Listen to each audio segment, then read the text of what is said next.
What's going on, guys? Welcome back to this week's second exclusive segment from the greatest podcast on turf. I'm Ryan. I'm Anthony. And for this exclusive segment, we got our weekly best bets. We were 4-2 last week, so we are getting better and better each week. Be sure to like and subscribe. We just did a mock draft that's getting a lot of views, but I feel like most of you guys aren't subscribed because... Yeah, a lot of you guys aren't subscribed, so please subscribe to the channel. It literally doesn't cost you a thing. It can only literally help us. Yep. So we would appreciate this subscription. Even if you never watch us again, that subscription means a lot. So go ahead and subscribe to us. I remember this time. It is currently Tuesday, November 8th at 9 p.m. on the dot when we're recording this. So these best bet lines are subject to change by maybe half a point or a point. But we're still rocking with them. After week 1, so from week 2 to week 9, we are 32-19 against the spread. We're big in the positive. We're up a lot of money. You should be cashing in on one of these best bets. Shout out to Pristine Paper Cards. Texted me all day. He tracked all our best bets. He slammed all our best bets, and he made some money this weekend. Nice. So shout out to our boy Will at Pristine Paper Cards on IG. Always showing us love. Now I feel like there's pressure. Now that I know there's somebody that's doing it, you're like, oh shit. Listen, we ball. He knows what's up. We missed one yesterday. We missed the Vikings by half a point. You win some, you lose some. I missed the Packers by about 10. But we're still up there. We're 32-19. To start us off, I'm going down the line. There is no importance here of my best bets. I figured I would use my first one so Ryan can segue into his. I'm rocking with the Cleveland Browns at the Miami Dolphins, going over 48.5. These are two teams that don't play a lot of defense, and the Cleveland team that somehow produces on offense with Jacoby Brissett and their elite run game. I think they're going to be able to score a lot of points against Miami's defense, just like we saw Chicago do, and quite frankly, just like we've seen every team do.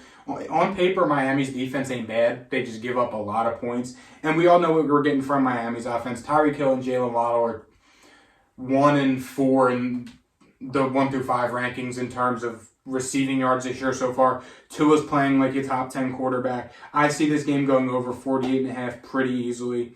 I mean, I think we're looking at a 38-28 final score type of deal in this one.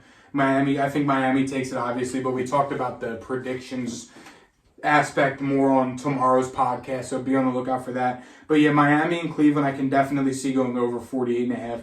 These are two teams that have gone over 48.5 multiple times this year. I mean, Miami's even gone over 48.5 by themselves, I'm pretty sure, one game or another, or got pretty damn close.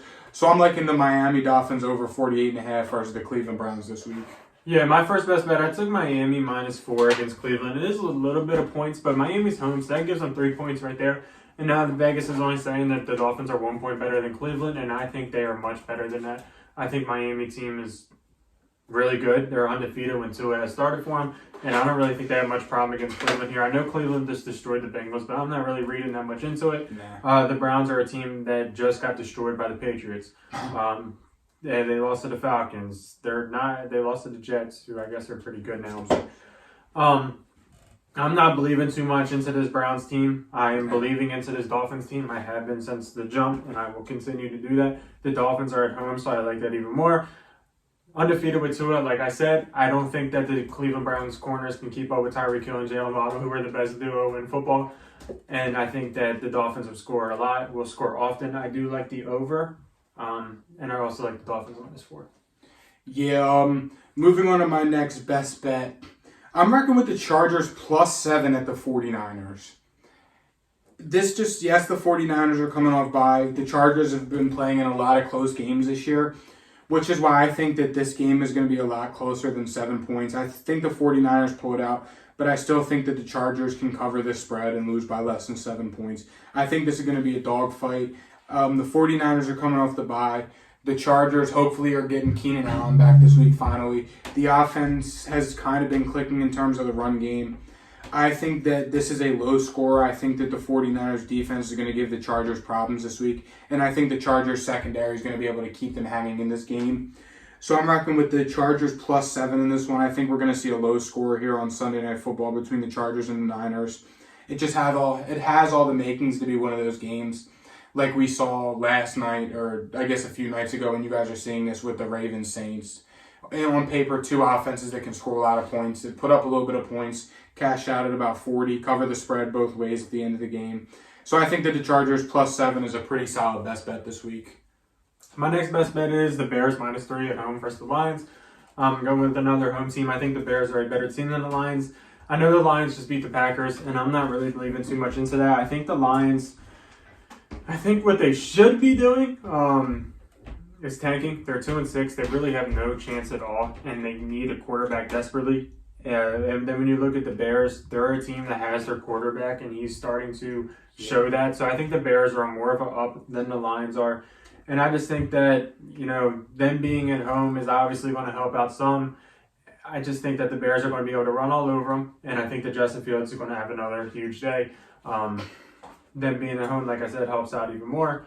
And I just think that the Lions they're going to continue to go down. I know that they've been building up a team a decent way, but they need to be looking for a quarterback, and I don't think that their highest priority is winning. They've already traded away some of their young pieces, one of those being TJ Hawkinson, so obviously they don't care too much. DeAndre Swift, they're holding him back pretty good. Yeah. Don't want him to play and get hurt again. It's really just the Amon-Ra St. Brown show. So I think that if the Bears can kind of limit him, which they have had problems in the slot, I think that they'll win this one. Yeah, no, for my final best bet of the week, I'm saying 2 here. This is kind of just one pick, which one you like more. The numbers aren't out yet because it is Tuesday when we're recording this. But Travis Etienne anytime touchdown, I think is a lock. I mean, he's been kind of the star of this offense as James Robinson's left. He's been showing, he's giving me like Alvin Kamara vibes the way he plays and how involved he is on the offense. And I'm liking the over of his total yards, passing and receiving. I think he's going to play a big part in this game against the Chiefs. The Chiefs are big favorites. I'm pretty sure they're like 9-point favorites. So that's just saying that the Jags are going to have the hang in this game to keep it close. I think that the Jags can do it just because the Chiefs' defense has been a little spotty in times, especially in the secondary and especially against running backs this year. So I'm liking Travis Etienne anytime touchdown score and over total yards passing and receiving and rushing for this game against the Chiefs on Sunday. My final best bet is the one you have to be careful about. It's the Titans -3 at home against the Broncos. If Ryan Tannehill plays, you rock with it and send it. If Malik Willis plays, you probably think twice and probably don't do it. I think the Broncos are shit, if we're being honest, and I think that the Titans are a playoff football team. If they had Ryan Tannehill, they would have beat the Chiefs, in my opinion. Malik Willis didn't have a completion to a receiver. That's not good at all. Derrick Henry's a grown-ass man. And the Titans they're going to make another playoff push. And I think that they're a team that I would want to play in playoffs just because of how good they are at the run and how good their defense can be. Also, Mike Vrabel is a much better coach than Nathaniel Hackett. They were thinking about firing that man just like 2 weeks ago. Yeah. Another team that's also selling out, the Broncos. They just traded away Bradley Chubb. So they're not trying to win too much. The Titans are. The Titans are at home. I picked 3 teams that are at home. I don't really do that often for some reason, but I pick my teams, and they're all at home, and they're barely favorites. So I respect it. I'm rocking with them this week. Hypothetically speaking, if Malik Willis is a starter, are you even thinking about the Broncos +3 or no?